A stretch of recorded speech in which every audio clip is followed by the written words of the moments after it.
Hello everyone, this is Mr. Help. I'm going to show you something that maybe is obvious but can be really useful.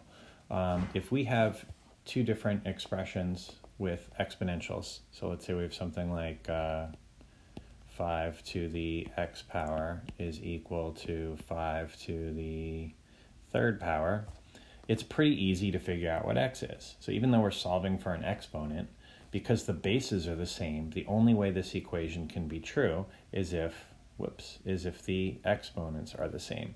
And so simply x needs to be equal to 3. Pretty straightforward idea. Similarly, that works with logs. So if we had like log base 5 of x equal to log base 5 of 3, we'll use the same number, and I want to know what x is, I can simply set x equal to 3 because everything else is the same. So in order to make them equal, x would need to be the same as the 3. Okay, so now let's use that idea to solve a couple problems in the next videos. No, I'm just going to do it now. So let's say we have 8 to the x power is equal to 2 to the x plus 6 power. Well, here my bases aren't the same, but I notice that 8 can be written in base 2. Since 8 is equal to 2 to the third power, I can rewrite that as 2 to the third to the x power equals 2 to the x plus 6.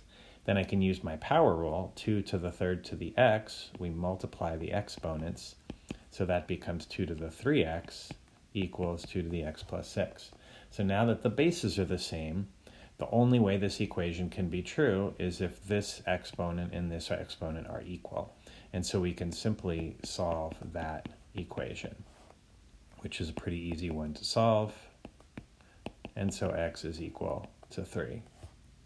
Another example, this time with logs, is let's just say we have log base 3 of 25 equal to log base 3 of x plus 4.